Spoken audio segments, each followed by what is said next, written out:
자, 시작하시죠. 첫날이라 자료가 뭐 엄청 많은데 일단 첫 시간에 쓸 거는 강의 계획서랑 오리엔테이션 자료 두 개를 쓸 거예요. 그래서 요거 두 개 일단 보시면 될 것 같고, 그 다음에 과제 자료는 뭐 이따가 얘기할 건데 뭐 강의 중에도 쓸 거고요, 복습할 때도 쓸 거고 뭐 이렇게 활용할 거고요. 그 다음에 그 답안 작성 참고 자료하고 답안 샘플 좀 두껍게 두 개가 있죠. 요거는 이따가 세 번째 시간에 사용할 겁니다. 그래서 첫 시간에는 강의 계획서하고 OT를 볼 건데요. 짧게 최대한 빠르게 한번 해보도록 할게요. 자, 첫 번째 강의 계획서 보시죠. 뭐 다 아시는 것처럼 김기호 노무사고요. 예, 늦었지만은 새해 복 많이 받으시고 올해도 많은 분들이 합격해서 이제 내년 새해를 이제 노무사로 맞이할 수 있도록 이제 올해 한번 최선을 다해 보도록 하겠습니다. 그래서 일정은 오늘부터 시작이고요. 뭐 보강은 따로 없어요. 그래서 아침 9시부터 이제 오후 1시까지니까 좀 늦지 않게 좀 빨리 오시는 걸로 하고, 그다음에 교재는 이제 이론 판례 노동법 연기 때 사용했던 거랑 사례집 추가됐죠. 사례 판례 노동법 두 가지를 사용하고요.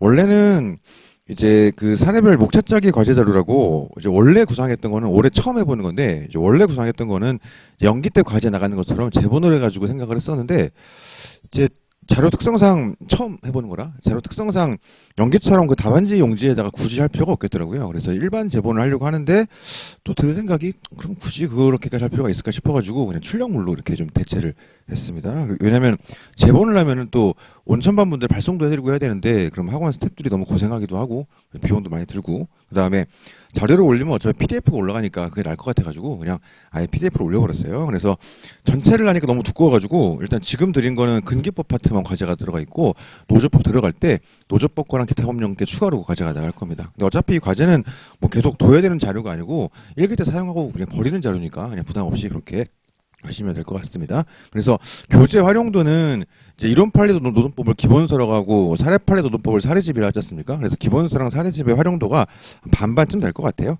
자, 보시면 강의 목표 해가지고 이제 뭐 1순환의 목표를 강조하기 위해서 느낌표를 좀 사용했는데요. 자, 1번에서 일단 이론적인 부분들을 좀 심화로 들어가고요. 그래서 연기 때는 그 초심자분들이 도저히 좀 이해하기 어려운 그런 주제들은 그냥 일기로 제끼기도 하고, 기본 내용 같은 경우도 너무 깊은 것들은 그냥 좀 넘어가는 부분들이 있거든요. 그래서 이런 것들은 일기 때 좀 보충을 좀 하고요. 그 다음에 우리가 연기 때 이제 플로우 중심으로 공부를 한 것들을 이제 일기 때는 목차, 현출 이렇게 좀 들어가게 됩니다. 다음 페이지 가시면 3번에서 사례 풀이도 좀 맛을 좀 보게 될 것 같고요. 4번에서 본격적으로 모의고사 보면서 이제 답안 형식으로 이제 완성하는 훈련을 하는 이제 그런 과정이다 이렇게 보면 될 것 같습니다. 그래서 강의 진행은 일단 사례집 활용도가 대폭 높아지고요. 그래서 예전에는 사례집은 좀 거들 뿐이었는데 요즘에는 사례집을 보완을 너무 많이 해가지고 거의 뭐 기본서 대체 느낌으로 들어가거든요. 그래서 활용도를 일기 때 많이 높이고, 그 다음에 2번에서 이제 AB급 위주로 강의를 합니다. 그래서 우리가 써놨는데 이런 느낌으로 보시게 되면 우리가 연기 때는 뭐를 했냐면, 요거는 어차피 출제량이 너무 낮은데 쓸데없이 너무 어려워요 해가지고 일기에 넘깁시다. 짠 넘긴 것들이 있지 않습니까? 그 다음에 E급 같은 경우는 기본서에 있긴 있는데, 왜냐면 얘네가 출제확률이 제로가 아니에요. 나올 수 있거든. 나올 수 있는데 너무 희박하니까 그냥 기본서에서 뭐 참고 정리라든가 개괄로 빼버린 것들이 있지 않습니까? 그리고 연기 때 그냥 거의 안 했지 그런 것들은. 그래가지고 연기 때는 요렇게만 일단 뭐 나름대로 힘 조절을 안 한 것은 아닌데 일단 기본적으로는 이런 내용들을 공부를 했었죠. 그 다음에 일기 때는 뭘 볼 거냐면 CD급은 과감하게 제껴버려요. 왜냐면은 시간상 도저히 안 되기도 하고, 뭐 제 입장에서야 어쨌든 막 꾸역꾸역 하면 되긴 하는데 공부하시는 분들이 도저히 소화가 안 되더라고. 그러니까 이게 모의 시험까지 봐야 되니까 CD까지 포함시켜버리면은 도저히 시험 준비가 안 되는 거예요. 그래서 일기는 몇 년 전부터 AB급 위주로 강의를 하고, 대신 일기 때 넘어갑시다, 그때 가서 합시다 했던 이런 것들 요거까지 추가가 되고요. 그 다음에 E급 중에서 출제 가능성 거의 없지만 그래도 뭔지는 좀 알고 있어야 되는 브리터 대비로. 그러니까 뭔지 아예 모르면 아예 쓸 수가 없으니까. 그러니까 혹시 만에 하나라도 나왔을 때 소설이라도 쓸 수 있게 만들어드리기 위해서 요거 살짝 좀 건들고요. 그렇게 일기는 진행이 됩니다. 이게 넘어가면 얘네들은 거의 안 하고요. 다시 이제 연기처럼 A, B, C, D 요 중심으로 들어가면서 전체 모의시험 보는 이런 구조가 될 수 있겠죠. 등급을 나누지 않고. 그래서 일기 때 A, B급 위주로 하는데 이제 이따가 OT 자료 보시면서 또 말씀을 드릴 건데, 아직까지는 A, B급 우리가 일기 때 진행했던 주제에서 벗어난 적이 없어요. 물론 일기 때 했던 뭐 사례집에 있는 문제가 그대로 뭐 이런 건 아니지만 그 주제 자체가 벗어난 적은 없거든요. 그래서 초심자분들은 양에 너무 치이니까 다 제끼고 그냥 일기 때 하는 것만 봐도, 왜냐면 초심자분들은 약간의 모험을 좀 걸 수 있지 않습니까? 그러다 보니까 일기 때 하는 게 제일 중요해요. 그래서 요거 하는 것들을 메인으로 가져가시고, 대신 구력이 있는 분들은 안전하게 가야지. 그래서 좀 힘들더라도 구력이 있는 분들은 CD까지 다 보세요. 그렇긴 한데 아무튼 요게 제일 중요한 거다. 그래서 예전에는 아예 뭐 핵심 주제 그래가지고 목록을 만들어서 뿌렸어요. 힘든 분들은 이것만 보세요. 이런 식으로 한 2기쯤 가가지고. 근데 그랬더니 아예 공식화된 자료 가지고 뿌려버리니까 너무 많은 분들이 그것만 보는 거예요. 너무 부담돼가지고 안 되겠더라고. 그래서 지금은 그 자료화 시키지 않아요. 대신에 우리가 전통적으로 얘기했던 우리 클래스의 소위 핵심 주제가 일기 때 하는 주제다. 이렇게 보시면 됩니다. 참고로 나중에 이제 1차 끝나면은 동차반을 운영하지 않습니까? 동차반에서 하는 건 뭐냐면 2차 시험 준비를 한 번도 안 해보고 1차만 딱 붙은 덜컥 이런 분들이 이제 그의 시험장에 들어가게 하는 과정인데, 동차반에서 하는 게 1기에서 하는 주제에서 절반 밑으로 딱 확 줄여버려요. 그래가지고 한 30개 정도 딱 찍어가지고 그거만 하거든요. 근데 이제 그 1기 때 하는 거는 거기에 2배 이상이긴 한데, 아무튼 웬만하면 벗어나진 않을 거예요. 그래서 1기 때 하는 게 제일 중요하니까 요거 한번 잘 해보시면 좋을 것 같아요. 그래서 우리가 얘기 나온 김에 계속 해보면, 우리가 공부라는 게 어떤 공부를 하든 뭐 객관식을 하든 주관식을 하든 이해랑 암기가 되게 병행돼야 되겠죠. 그럼 둘 중에 뭐가 더 중요하냐? 둘 다 중요하지. 그렇죠. 이건 하나를 고를 수가 없어요. 뭐 굳이 하나 고르자면 암기가 중요한 것 같긴 해. 그러니까 뭔지 몰라도 일단 외우는 건 쓰긴 쓰니까. 그래서 굳이 얘기하면 더 중요한 것 같긴 한데, 이건 같이 가져가는 거지 않습니까? 그러면 이해랑 암기는 언제 하는 거냐? 1년 내내 하는 거지. 그래서 예를 들어 팔레암기 같은 경우도 자주 드리는 말씀인데, 우리 스트레칭에 비유 많이 한단 말이에요. 스트레칭도 안 해물들 하면 또 금방 굳어버리거든. 그러니까는 계속 하고, 뭐 아프면 또 하고 또 찍고 계속 해야 되는 거죠. 그러니까 외우고 까먹고 하는 거지 않습니까? 그래서 이해랑 암기는 1년 내내 쥐고 가는 거니까 이거는 공부할 때 패시브가 되는 거고, 대신 이제 단계를 좀 나눠보는 건데, 우리가 연기 때는 어떻게 했냐면 노동법의 기본적인 내용들을 이해하고 뭐 중요한 것들 암기를 하면서 뭐 그림 그리기 중심으로 플로우를 짰어요. 그러면서 추가적으로 사례 답안지 좀 이렇게 나눠드리면서 이제 목차화되는 것의 맛을 좀 봤죠. 그래가지고 이 플로우가 이렇게 되는 겁니다. 그냥 알고만 계세요 하고 넘어갔단 말이에요. 그래서 뭐라 했냐면, 그때 지금 우리 플로우 짠 거 가지고서 이게 어떻게 목차가 되는 거지 암만 고민해봐야 쓸데가 없으니까 그냥 그림만 열심히 그립시다 했단 말이에요. 일기 때는 뭐라는 거냐, 그 플로우는 계속 그려요. 계속 그리면서 그걸 이제 어떻게 목차되고 문제에 따라 목차를 어떻게 변형하고 답안을 어떻게 현출할지, 요걸 이제 공부하는 게 일기 과정입니다. 그러면 연기 때 이거 하면서 얘를 맛을 봤잖아요. 그럼 일기 때는 얘랑 얘를 하면서 얘를 맛을 봐요. 그럼 이기 때는 뭐를 하냐, 얘 하면서 여기에 힘을 주는 거죠. 그 다음에 좀 종합적인 느낌을 가져가게 되는 거고, 3기 때는 그냥 다 하는 거지. 이런 이제 과정 스텝들이 있다. 이렇게 좀 과정들을 이해하시면 됩니다. 그래서 특히 초심자분들은 너무 욕심부리거나 무리하지 말고 하라는 것만 잘하세요. 그러면 돼. 단계를 밟고 가는 거니까. 그래서 플로우 계속 그리면서 그거 목차시키고 답안으로 현출하는 거. 그래서 지금 1기 단계에서는 뭐 강의 중에 하긴 하는데, 포섭을 어떻게 하면 막 잘할까, 이거 너무 고민할 필요 없어요. 어차피 2기 가면 또 따로 자료 준비하는 게 있거든요. 2기 가면 지겹게 그것만 할 거니까 1기 때 하라는 거 잘하고 이제 포섭하는 거 맛 좀 보고 이런 느낌으로 가져가시면 되겠다, 이래 보시면 되겠습니다. 뭐 참고로 진도표를 보시면, 진도표 제가 모의 시험을 올해 좀 바꾼 게, 제가 원래 1기 때 모의 시험을 엄청 빡세게 보거든요. 그러니까 옛날에는 평일반을 이틀에 한 번씩, 그 연기 때 아침 테스트 보는 것처럼 이틀에 한 번씩 모의 시험을 봤어요. 75점을. 그런데 그게 채점자들이 죽어나더라고요. 도저히 이게 이틀 안에 할 수가 없는 거야. 그래가지고 안 되겠다. 그래서 평일반은 3일에 한 번씩으로 바꿨었어요. 주말은 매주 하고. 그러니까 두 개가 이제 밸런스가 안 맞지 않습니까? 그래서 제가 그 몇 년간 1기가 평일반, 주말반이 문제 수가 달랐어요. 그러니까 주말반을 또 많이 봤지. 근데 그것도 또 안 맞는 것 같고, 그 다음에 평일반 같은 경우에 주말도 마찬가지인데, 모의 시험을 많이 보니까 사람들이 그냥 시험 보는 거에 막 꽂혀가지고 제대로 복습을 못하고 시험에 나올 것 같은 것만 막 예측을 해가지고 그것만 막 준비해 오더라고. 그래서 안 되겠더라고요. 그래서 올해는 4일에 한 번으로 좀 늘렸어요. 그래가지고 주말반은 격주로 시험 보고요. 평일반은 4일에 한 번. 그래서 평일 주말반의 모의 시험 횟수가 같아졌습니다. 그래서 공식적으로 잡혀 있는 건 4번 잡아놨고요. 이제 마지막 날 혹시 시간 되면 추가로 한 번 더 볼 생각이 있긴 한데, 그거는 혹시 추가하게 되면 그거는 첨삭에 나가긴 어렵고, 이제 시험 보고 자가 첨삭을 같이 해보는 그런 시간을 가져볼까 싶은데, 이거는 진도를 좀 봐야 돼요. 왜냐면은 기본적으로 진도가 빡빡한 데다가 마지막 날에는 최신 판례를 또 해야 되거든요. 최신 판례가 또 막 겁나 나와가지고, 그러니까 최신 판례 중에서 뭐 아시는 분들은 아실 건데 통상임금 전압판결 나왔지 않습니까? 그런 것들은 뭐 워낙 중요하니까 진도 나가면서 해요. 교재 반영도 돼 있고. 근데 그 외에 좀 짜잘한 것들을 마지막 날 몰아서 할 거거든요. 근데 그것도 좀 많아가지고 좀 상황을 보고 혹시 좀 여유가 되면은 그렇게 할 건데 일단 공식적으로는 모의 시험은 딱 4번이다 이렇게 생각하시면 되겠습니다. 그래서 강의 계획서는 요 진도표 정도 의미가 있고요. 예습하시는 분들 참조하시고 그 외에는 그냥 버리면 되겠죠. 자, 오리엔테이션 자료 가보시죠.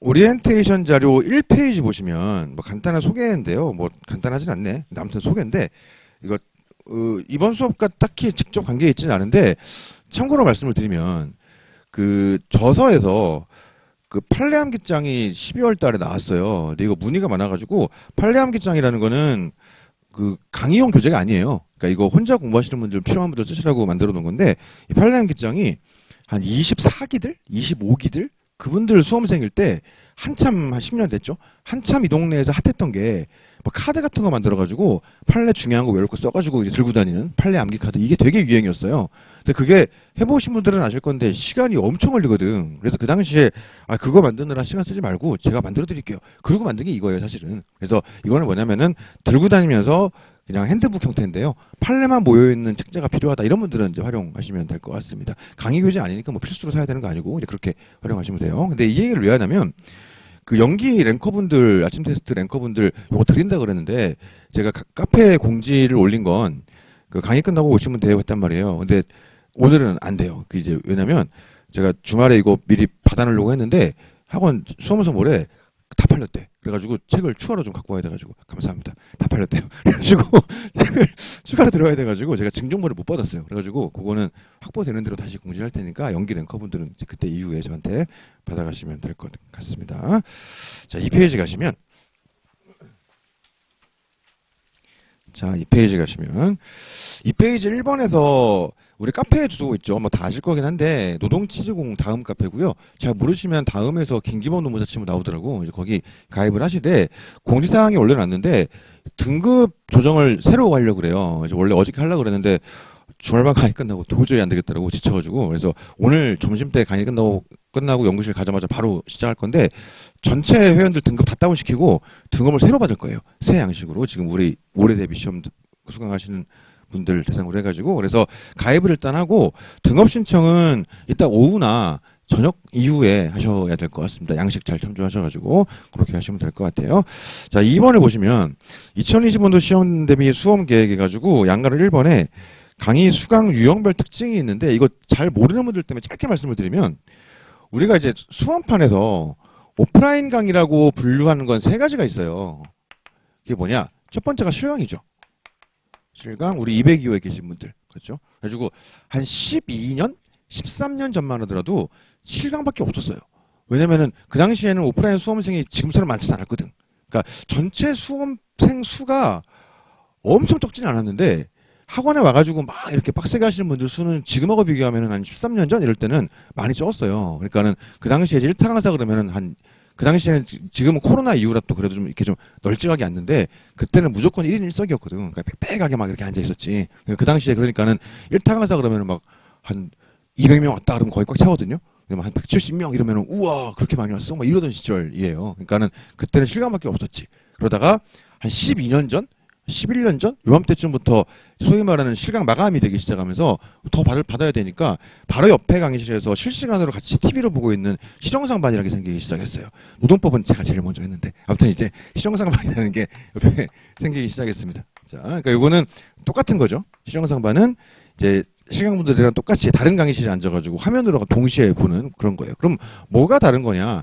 그냥 제가 앞에 있냐 없냐만 달라요. 똑같아. 쉬는 시간에 질문하는 거 똑같이 하면 되고 모의시험 똑같이 하면 되고 뭐 점수도 똑같이 등수 반영되는 거고 다 똑같아요. 강의실만 좀 다른 거지. 다만 이제 일장일단이 있는 게 그러니까 지금 실용상반 분들이 되게 뭔가 좀 뭐랄까 소외감을 느낄 수 있는데 그럴 필요가 없는 게 또 장점이 있어요. 그러니까 아무래도 실강이면 아무래도 사람이 앞에 있으니까 서로 지켜야 되는 예의라는 게 좀 있지 않습니까? 그러니까 좀 덜 흐트러지게 되고 힘들어도 이런 게 좀 있는데 시정성과는 다 뭐 이렇게 하고 있고 이렇게 하고 있고 막 이렇게 하고 있고 그래서 아무도 뭘 안 하잖아. 그러니까 그런 면에서 좀 편안한 자세로 그다음에 좌석이 조금 상대적으로는 여유가 있는 편이에요. 상대적으로 그죠? 그러다 보니까 조금 더 편안하게 강의를 들을 수 있는 장점이 좀 있고요. 근데 아무래도 조금 긴장감이 떨어지는 부분들이 있어가지고 그 앞에 사람이 있으면 그래도 서로 지킬 예의가 있다 보니까 조금 조심하는 게 있는데 그런 일장일단이 있습니다. 가지고 시정상만으로 쭉 이렇게 운영을 해오다가 뭐가 생겼냐면 코로나 때 온천반이라는 게 생겼어요. 이제 온라인 첨삭반의 줄임말인데 온천반은 뭐냐면 코로나 때 학원이 셔터를 내려버리니까 시험은 봐야 될 거 아니야. 그래가지고 오프라인 분들 강의는 동강으로 대체한다 하더라도 시험을 봐야 되니까 학원들이 답안지를 스캔 떠가지고 학원 시스템에 보내면 그거를 채점을 해가지고 다시 돌려주는 그런 형식으로 코로나 특성 때문에 운영하기 시작했어요. 그래서 이걸 우리가 온천반이라고 하는데 온천반은 사실 코로나가 종식된 이후에 사라져야 되는 제도인데 한번 만들어 놓으니까 없을 수가 없더라고. 그래가지고 그게 지금까지 그냥 쭉 이어지고 있는 겁니다. 그래서 온천반은 오프라인 강의로 분류를 해요. 그리고 온천반에서 답안지를 올리는 시스템을 합격의 법학원에서는 이제 파란이라고 하죠. 그래서 이 파란 시스템에 어떻게 이제 답안을 업로드하고 이제 양식이 뭔지는 학원 공지사항에 다 있어요. 공지사항 찾기 어려운 분들을 위해서 카페 공지에다 올려놨거든요, 링크를. 그러니까 그거 참조하셔가지고 보시면 될 것 같습니다. 그래서 온천반 분들은 강의는 집에서 동강을 보는데 모의 시험은 제한된 시간에 똑같이 시험 봐가지고 똑같이 제출하는 그런 형식이다. 그래서 우리가 오프라인 강의로 분류를 합니다. 근데 그에 반해 이제 우리가 온라인 강의라는 건 전통적인 의미에서 동강을 얘기하는 거죠. 근데 이 동강은 그러면 뭐냐 말 그대로 그냥 동영상 강의만 보는 거예요. 그래서 공식적으로 학원 동강에 대해서는 첨삭 제도가 없어요. 학원들이. 그러니까 이제 학원들마다 만들어 볼까라고 고민들을 좀 하는 것 같은데 뭐 일부 시험 운영 비슷하게 하는 데도 있는 것 같고 근데 공식적으로는 이거는 첨삭이 없어요. 그러다 보니까 문제가 뭐냐 사람들이 답안을 안 써. 그냥 남들 쓴 거 보고 예시사반 보면서 이렇게 쓰는 거구나 이런 건데 아무리 이렇게 쓰는 거구나 해봐야 안 써보면 이게 사실 의미가 없거든요. 써봐야 돼. 그래가지고 제가 한 10년 정도 됐나? 동강분들이 하도 안 써가지고 그 당시에는 지금은 이제 온천반이 있다 보니까 이게 동영상 수강생들의 합격률을 엄청 높여놨거든요. 그러니까 학원에 나오지 않아도 온천으로 하게 되면은 진도도 강제가 되고 모의시험 다 보다 보니까 이게 비슷해요 효과가. 그래서 지금은 합격자 모임 가면 우리 수강생인데 저는 아예 얼굴을 처음 보는 분들도, 그러니까 저를 처음 보는 분들도 많아요. 다 온천만 분들인 거지. 근데 옛날에는 이게 없던 시절에는 실강 실용상이나 동강의 합격 수준을 비교하면 아예 게임이 안 되거든요.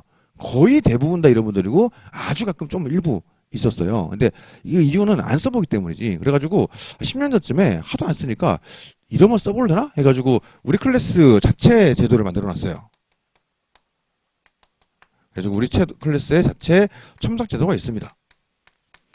그래서 일반 동강 보는 분들은 이따가 또 안내를 드릴 건데 요거를 좀 활용해가지고 써보세요. 그래서 10년 정도 좀 넘게 운영하고 있는데 온천만 들어오기 이전에 동강 합격자 비율이 그전과 비교해서 봤을 때 엄청 올라가더라고. 저는 개인적으로 되게 좀 효과가 있었다 생각을 하거든요. 이제 아무튼 이렇습니다. 이 얘기를 왜 하냐면 처음 하시는 분들이 이 온천반하고 동강하고 되게 헷갈려요. 달라. 그러니까 이거랑 이거는 달라요.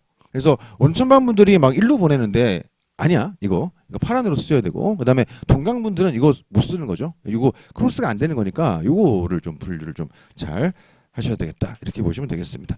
그래서 알고 보시면 뭐 동그라미 1번, 동그라미 2번, 동그라미 3번 있고요. 그래서 동그라미 3번 온천반에서 제출 마감이 평일반 기준으로 시험 전날 오후 6시 전에 문제를 미리 올려요.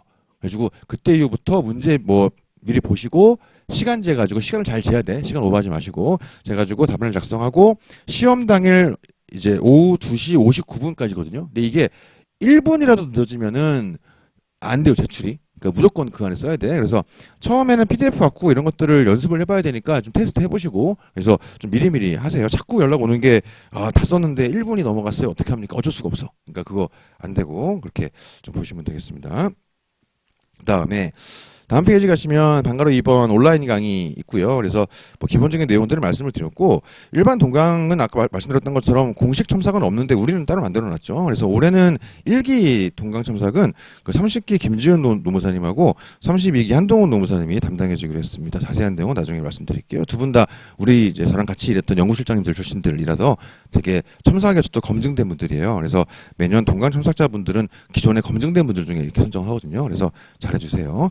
대신 동강 첨삭은 이제 단점이 등수를 구조적으로 낼 수가 없어요.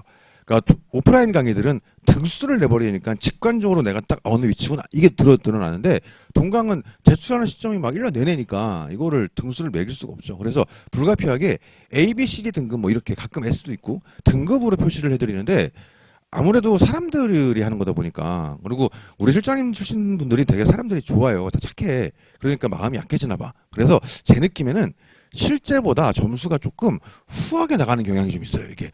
그러니까 오프라인에서는 점수를 후하게 줘도 등수를 매겨버리니까 어차피 그게 확 들어오거든. 근데 동강은 그게 안 보이잖아. 그래서 점수가 좀 후하게 나가는 경향이 있어요. 그래서 동강 보는 분들은 무조건 A 등급 이상 받는 걸 목표로 이렇게 하셔야 될 것 같아요. 그래서 B 그러면은 그냥 할 수 있는데, 제 볼 때는 B가 너무 많아.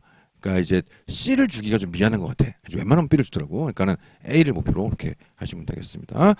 자, 양가로 2번. 뭐 매 순환 드리는 말씀인데 루틴이죠. 우리 그 개인의 의지 뭐 이런 거 너무 믿지 마시고 본인 믿으면 안 돼. 시스템을 믿어야 됩니다. 인간은 원래 그런 동물이니까. 그래서 루틴을 짜셔야 돼요. 그래서 기본적으로 공부 시간은, 그러니까 복습 시간은 강의 수강한 시간 곱하기 2가 이제 미니멈이에요.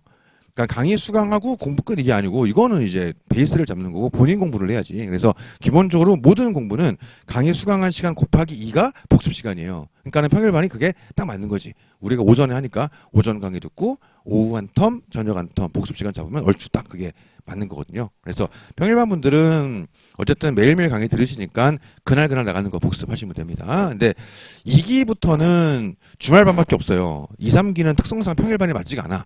전 과목을 동시에 돌려야 되니까. 그래서 2, 3기 때는 평일 루틴을 어떻게 짤지가 되게 중요하거든요. 그래서 그럴 때 밑에 주말반 분들 때문에 예시를 들어오는 건데, 그래서 어떤 식으로 이 계획을 짤지가 좀 미리 고민이 좀 돼야 됩니다. 그래서 뭐가 필요하냐면, 나는 월요일 오전 10시에는 어디에서 어떤 과목을 공부하고 있을 것이야. 이런 것들이 미리 짜져 있어야 돼요. 그냥 그날 기분 따라가지고 막 이렇게 하면 안 되고, 그 루틴, 시스템 안에 나를 집어넣어야 돼. 수험의 기본적인 전제가 되는 겁니다.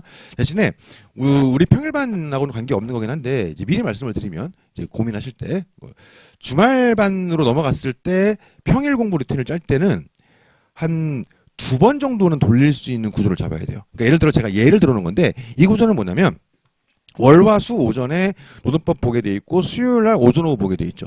이게 뭐냐면 월화수에 한 번을 보고 목요일에 한 번을 보고 2번 보기 짜는 거예요.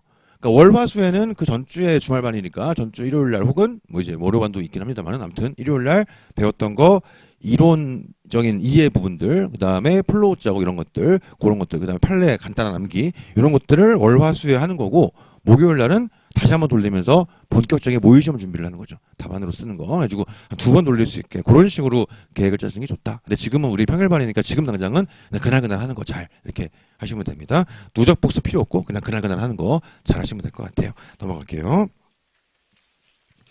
자, 4페이지 가보시게 되면 반가로 2번에서 동그라미 1번, 뭡니까? 평일반 온라인 그 온천반 포함해서요. 동강도 마찬가지고요. 이분들은 뭘 고민해야 되냐면, 강의를 언제 들을지를 고민하셔야 돼요. 그러니까 오프라인을 오셔서 듣는 분들은 그냥 매일매일 오전에 들으니까 그냥 따라가는데, 동강이나 온천반 분들은 그게 안 되니까 강의 듣는 시간이라든가 이런 거 다 정해가지고 그 루틴대로 가셔야 되고요. 오늘은 피곤하니까 오후에 해야지 뭐 이러면 안 되고, 어이구, 죄송합니다. 자, 아무튼 그렇게 해야 되고요. 예. 제가 소리를 원래 무음으로 하는데 아침에 못 일어날까봐 식구들한테 전화 좀 해달라고 하느라고 소리를 이렇게 해놨더니 죄송합니다. 예.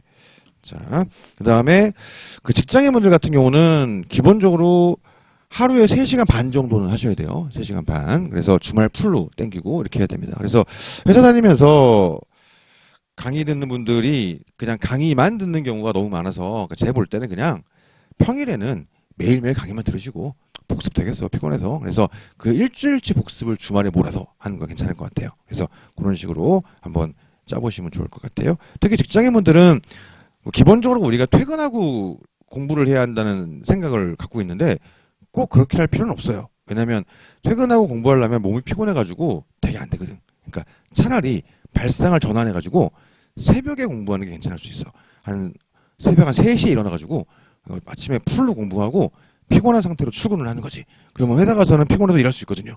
근데 피곤하면 공부가 어렵잖아. 그래서 아예 새벽에 공부하고 피곤하게 일을 하고 집에 와가지고 좀 빨리 자고 이렇게 하는 것도 한번 생각해 볼 수 있습니다. 실제 합격하신 직병분들 중에 그렇게 하신 분들 되게 많아요. 그래서 그것도 한번 고민을 해보세요. 자, 양가로 3번은 보시면 되고 양가로 4번 올해 1차 보셔야 되는 분들 있죠. 자, 일단 1기 시즌에 뭐를 해야 되냐.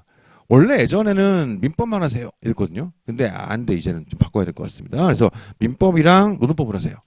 그리고 민법 아직 기본 강의나 핵심 강의 같은 거 필요한데 안 들으신 분들은, 그러니까 필요 없는 분들은 말면 되고, 필요한데 안 들은 분들은 1기 때 들으세요.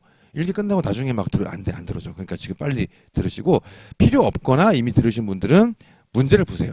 문제집도 좋고, OX집도 괜찮고요. 민법을 돌려야 됩니다. 그 다음에 노동법도 문제를 푸세요.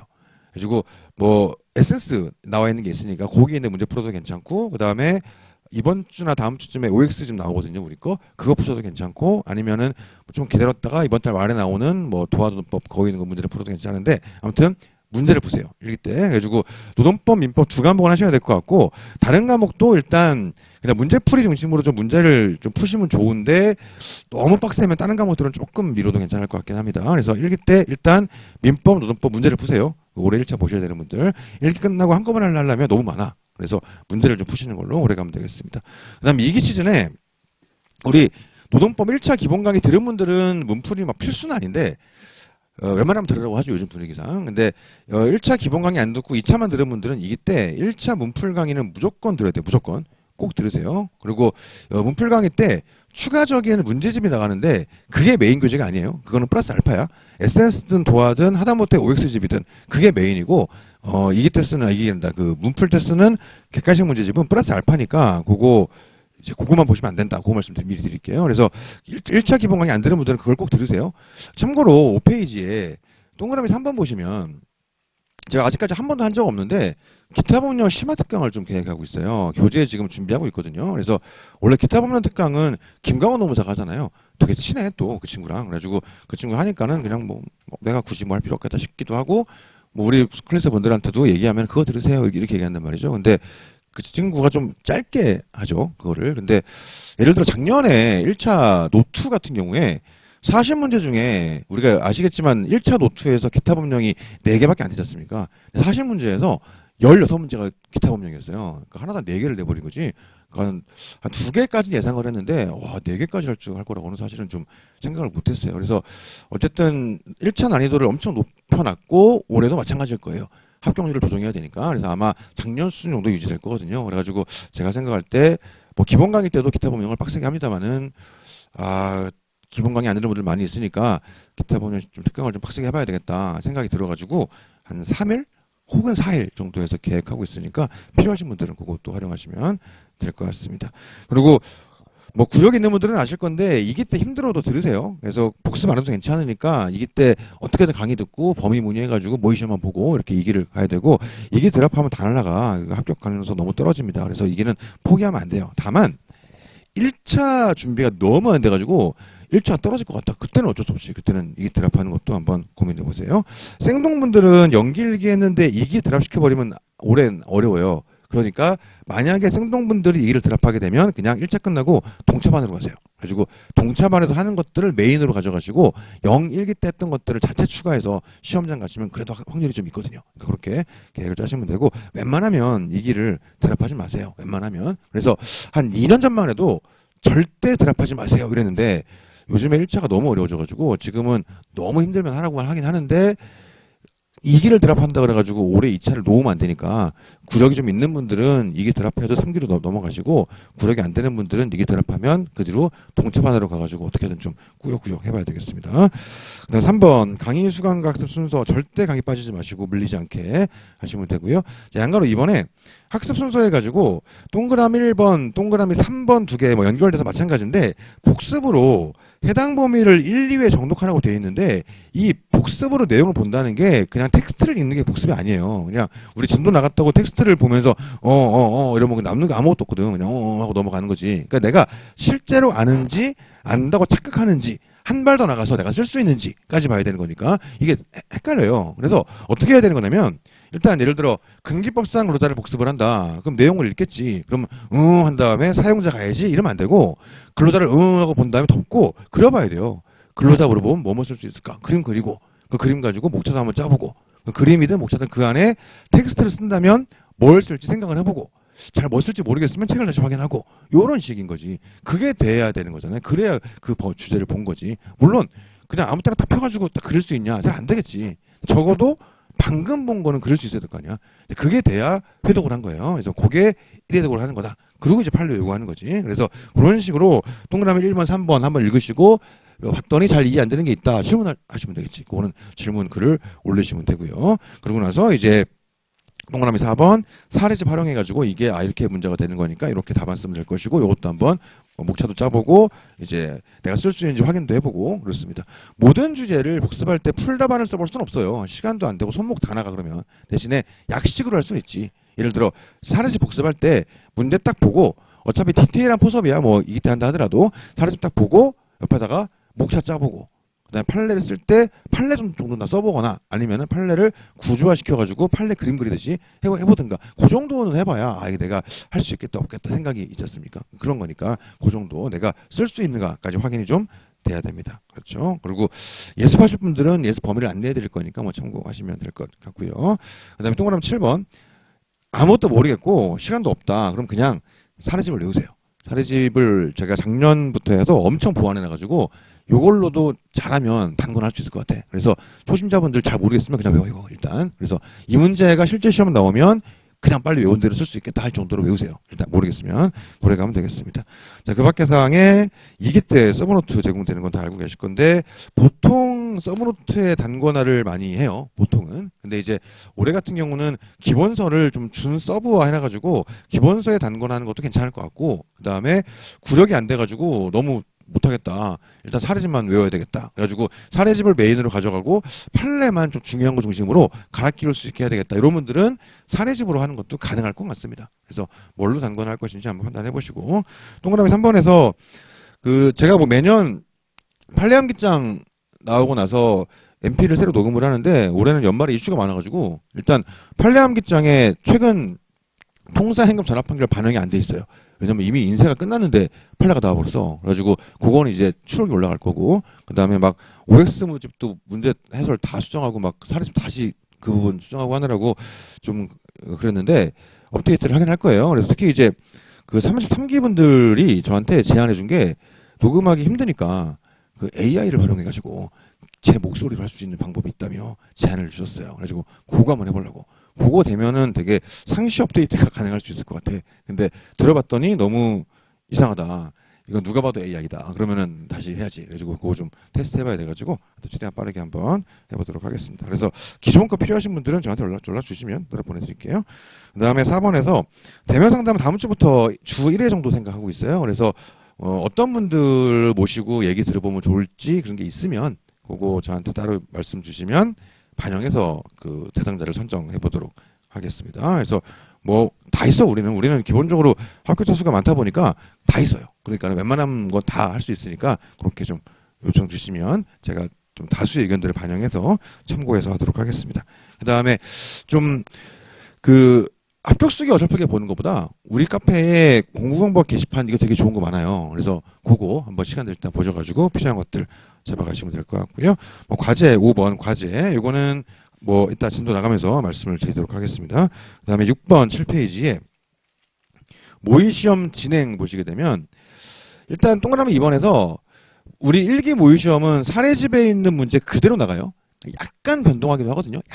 약간 변동하긴 하는데 일단 기본적으로는 그대로 나가요. 그대로. 그래서 이거 사례집에 있는 문제 그대로 나가니까 그렇게 보면 될 것 같습니다. 그래서 일단 사례집에 있는 문제 그대로 나가니까는 뭐 범위가 정해져 있긴 한데 동차생들 뭐 1차 준비 때문에 예를 들어서 너무 시간이 없다. 그다음 혹은 아직 답안 쓰는 훈련이 안 돼 있어가지고 양이 너무 치인다 이런 분들은 따로 연락을 주셔서 카톡이나 이런 걸로 이제 말머리 해가지고 범위 문의 이렇게 보내주시면 범위를 알려드릴게요. 이거 공부해 오시라고. 근데 그렇게 해서라도 아무튼 중요한 건 뭐냐면 책을 안 보고 쓰는 게 되게 중요해요. 읽을 때. 그러니까는 책 보고 쓰지 않도록. 그래서 너무 힘들면 범위 문의하세요. 그래서 어떻게든 책을 안 보고 써야 돼요. 책 보면 한 번 보기 시작하면 습관돼가지고 안 고쳐서 그게. 그래서 책 안 보고 써야 되니까 너무 힘들면 저한테 범위 문의하세요. 오픈북 처리라는 게 별거 아니에요. 그냥 등수표 나갈 때 옆에 오픈북이라고 돼 있어 그냥. 그냥 그게 다야.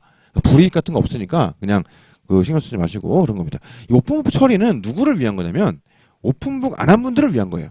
나 열심히 공부해서 썼는데 등수가 막 밑에 있는 거야. 그리고 헉 이랬는데 위에 봤더니 오픈북에 동그라미가 막 뒤에 있는 거지. 그럼 이렇게 할 수 있겠지. 이제 그런 느낌인 거니까 그냥 부담 가지지 마시고 시험을 안 보는 게 동그라미 4번 최악이죠. 그렇죠? 그리고 우리 클래스는 점수표를 뒤에 강의실에 붙이지 않고 우리 카페 공지사항에 올려버리죠. 그래서 닉네임 필요하신 분들은 미리 고르고 계시고 동그라미 7번 수강증 번호 들어가 있어야 되겠죠. 그래서 기본적으로는 그 다음 페이지 가보시면 있는데 8페이지에 오프라인 분들은 답안지 표지가 있으니까 답안지 표지 좌측 상단에 이름 혹은 이름 오픈되기 부담스러운 분들은 닉네임 기재하시고 옆에다가 수강증 번호 기재하시고 수강증 번호 기재 안 하면은 첨삭이 안 나갑니다. 누군지 모르니까. 그 다음에 온천반 분들은 표지가 있지 않으니까 이제 그 연습용 답안지에다가 첫 페이지 맨 위에다가 이름 혹은 닉네임 수강증 번호 기재해가지고 보내주시면 되겠죠. 자, 9페이지 가보시면 답안 첨삭되어 있는데요. 일단 오프라인 수강생 실강 실용상 온천반 분들은 이미 채점자 구성을 끝냈어요. 배정도 끝냈고 그래서 배정표는 우리 카페 공지사항에다가 올려놨어요. 그래서 33기들 중심으로 이렇게 해놨고 나중에 합격하시고 해보시면 아실 건데 채점 기준표를 제가 되게 디테일하게 잡아놔요. 좀 빡세게. 그래서 채점자 개개인들의 재량권이 생각만큼 많진 않아요. 뭐 없지는 않은데 생각만큼 많지는 않거든. 그래서 그냥 믿고 맡기셔도 괜찮을 것 같습니다. 자, 그 다음 양가로 2번. 이게 일반 동강이에요. 자, 요거 헷갈리면 안 되는 거. 일단 온천반 아니에요. 온천반은 파란으로 가는 거고 요거는 일반 동강. 제가 운영하는 거. 이거 아니야. 이거 온천반 아니에요. 헷갈리면 안 되고. 그 다음에 이거 제 입장에서 따로 뭐 비용을 받는 것도 아니고 그냥 내가 돈 들여가지고 내가 사람 관리해가면서 내가 운영하는 거지 않습니까? 근데 이것 때문에 사실은 제가 스트레스를 겁나 받아요. 생각보다. 그죠? 그러니까 좀 도와주세요. 그러니까 이거 오프라인 분들 늦잠 자가지고 오늘 못 갔으니까 일로 보내야지. 마음대로 보내고 그러면 안 돼.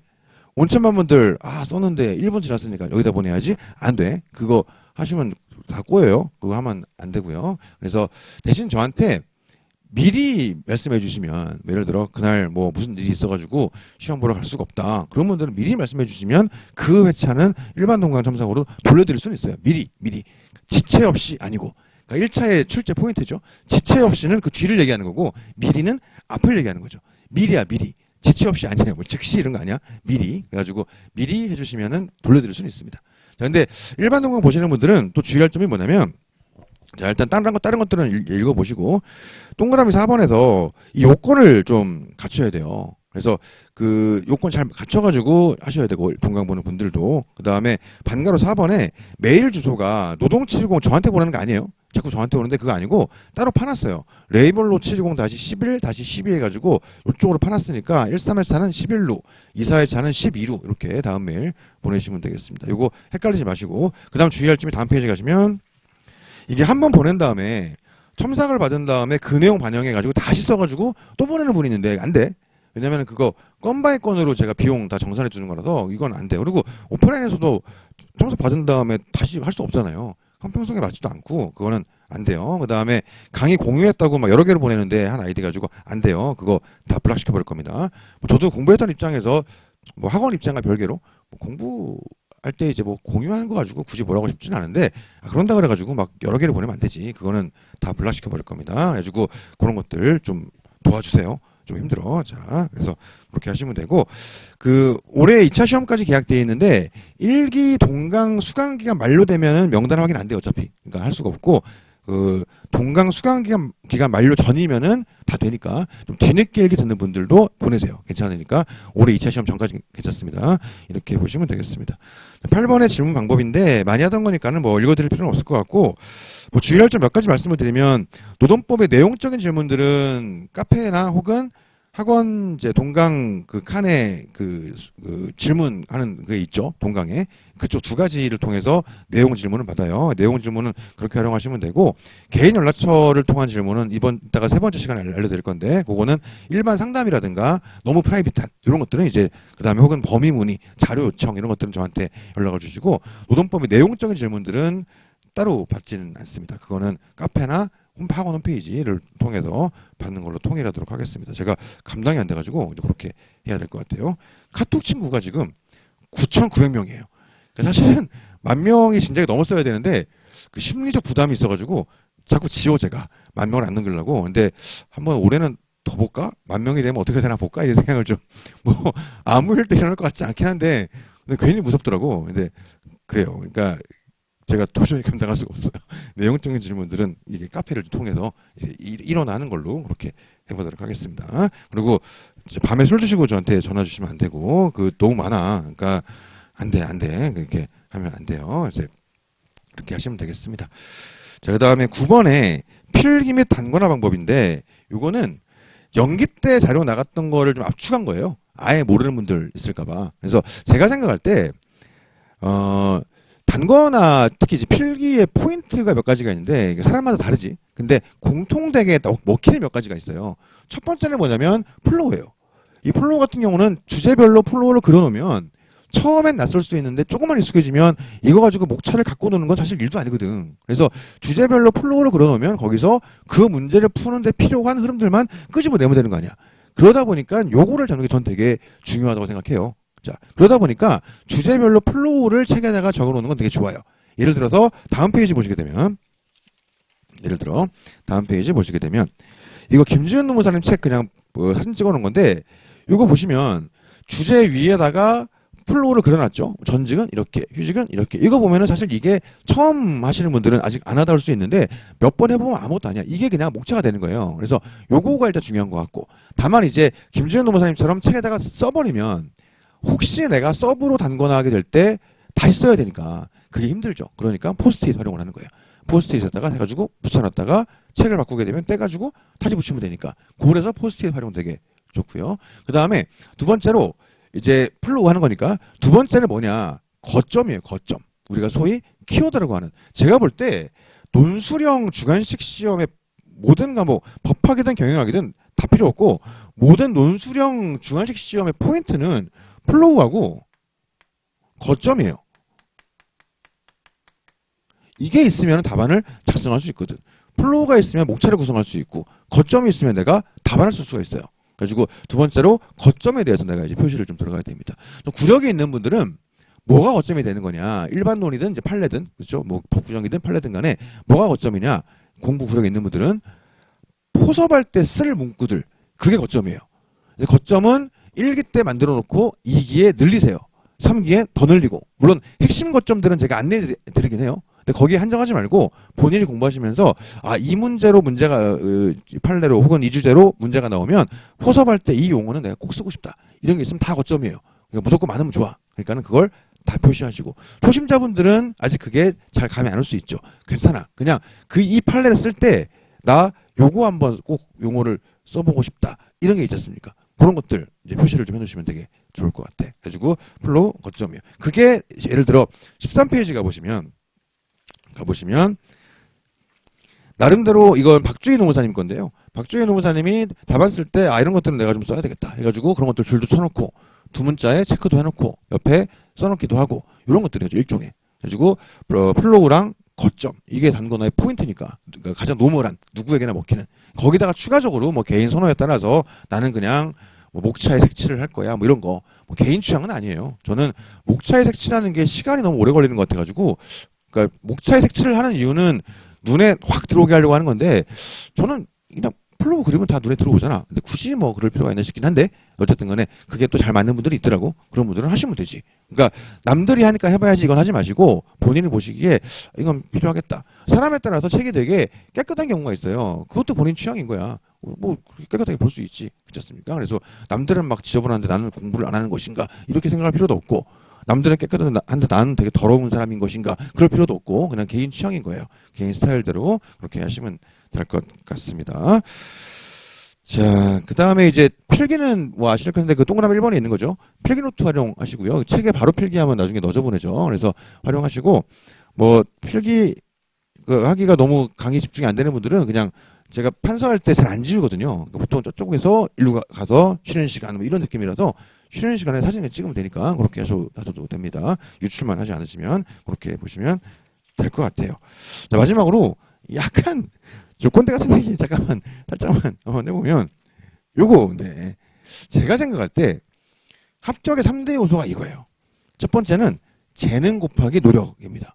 이 재능이라는 거는 선천적인 재능이 있겠죠. 이거는 부모님이 물려주신 머리라든가 이런 게 있을 거예요. 그 머리라는 것도 어떤 분들은 이쪽에 머리가 좋고 또 어떤 분들은 이쪽에 머리가 좋으니까. 그래서 문과식 그 논술형 답안에 이제 맞는 재능이 있는 사람들이 있고 없는 사람들이 있어요. 근데 선천적인 부분들은 어차피 우리가 뭐 노력을 통해서 커버할 수 있는 부분이 아니지 않습니까? 근데 받아들여야지 어떡할 거야.